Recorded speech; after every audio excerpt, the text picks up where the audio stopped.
గొప్ప తపస్సు చేసి పంచాత్ముల మధ్య స్వామివారి యొక్క అనుగ్రహంతో సత్యోజాత వామదేవ అఘోర తత్పురుష ఈశాన అనేటువంటి 5 ముఖాలతో స్వామి ప్రత్యక్షమయ్యి నీవు మేనకాదేవి హిమవంతుడనేటువంటి పర్వతరాజ కుమార్తెగా జన్మించి మా యొక్క వంశాన్ని పావనం చేస్తావు అని చెప్పి స్వామి అభయాన్ని ఇస్తాడు.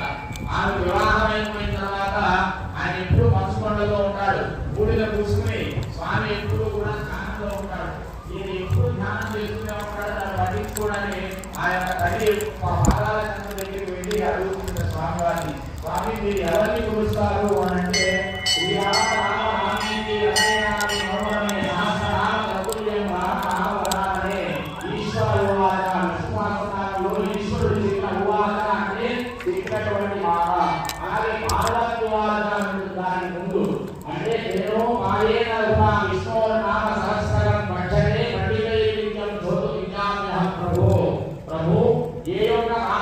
విష్ణు సహస్రనామాన్ని మొత్తం కూడా పారాయణ చేసినటువంటి ఫలితం కలుగుతుందో అటువంటి నామాన్ని మాకు ఉపదేశించండి అని చెప్పి పార్వతీదేవి అడుగుతుంది.